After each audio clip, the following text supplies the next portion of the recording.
स्वागत है आपका बी न्यूज नेशन में। मैं हूं आबिद हुसैन शेख।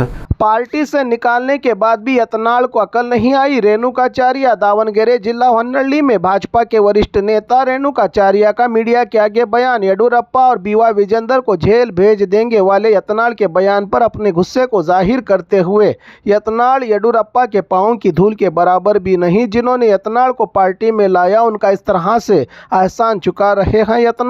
यत्नाल किसी के नहीं हो सकते। पागलों की तरह बात करने वाले यत्नाल ने बसवन्ना को भी नहीं बख्शा। इनके बयानों से कोई फर्क नहीं पड़ता, कहा रेणुकाचार्य ने। या पक्षದಿಂದ ಉಚ್ಚಾಟನೆ ಆಗಿದೆ,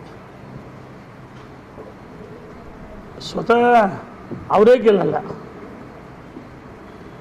ಏನಾಗಿದೆ ಈಗ ಅರೆ ಹುಚ್ಚರಿಗೆ ಏನು ಹೇಳೋಕ್ಕಾಗಲ್ಲ. ಪಕ್ಷದಿಂದ ಉಚ್ಚಾಟನೆ ಇದಕ್ಕೋಸ್ಕರ ಉಚ್ಚಾಟನೆ ಆಗಿದ್ದು. ಇನ್ನೂ ಬುದ್ಧಿ ಬಂದಿಲ್ಲ ಅಂದರೆ ಮತ್ತು ಏನು ಈಗ ನಾನು ಟೀಕೆ ಮಾಡ್ಬೋದು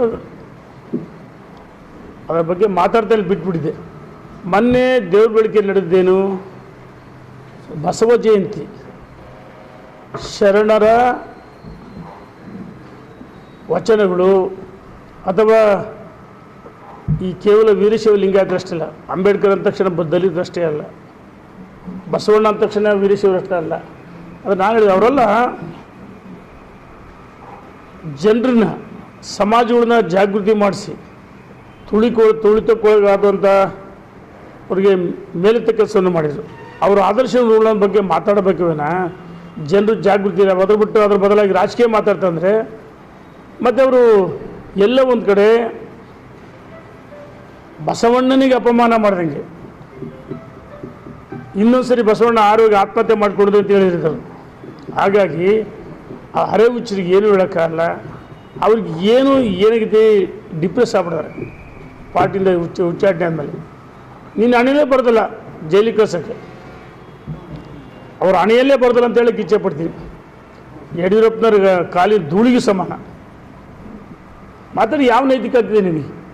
ಯಡಿಯೂರಪ್ಪನ ಹಾಡು ಹೋದ್ದು ನಾವು ಇದೇ ಕಾಂಗ್ರೆಸ್ ಈ ಮನುಷ್ಯ JDS ಹೋದಾಗ ಯಡಿಯೂರಪ್ಪನವರೇ BJP ಸೇರಿಸಿದ್ರು ಎಲ್ಲರಿಗೂ ಹೇಳಿ. ಯಾರಿಗೆ ಬಿಡ್ತಾರೆ ಆ ಮನುಷ್ಯ? ಒಂದ್ಸರಿ ಕಾಂಗ್ರೆಸ್ ಬೈತಾರೆ, ಒಂದ್ಸರಿ ಸಿದ್ದರಾಮಯ್ಯನ ಹೋಗ್ತಾರೆ. ನಿಮಗೆ ಬೆಂಬಲ ಅಂತ ಹೇಳ್ತಾರೆ ಸಿದ್ದರಾಮಯ್ಯನಿಗೆ. ಆ ಮನುಷ್ಯ ಯಾರಿಗೂ ಬಿಟ್ಟಿಲ್ಲ. ಯಡಿಯೂರಪ್ಪನವ್ರ ಬಗ್ಗೆ ಹಾಡುಗಳಿದ್ರು. ಯಡಿಯೂರಪ್ಪನವರೇ ಬಿಜಾಪುರದಲ್ಲಿ ಟಿಕೆಟ್ ಕೊಟ್ಟಿದ್ದು. ಅದಕ್ಕೆ ಋಣ ತೀರಿಸ್ತಾರೆ ಇವರು. ನೀನು ಹಣೆಯಲ್ಲೇ ಬರ್ದಲ್ಲಿ ಜೈಲಿಗೆ ಕಳ್ಸೋಕ್ಕೆ. और खबरों के लिए देखते रहिए बी न्यूज नेशन।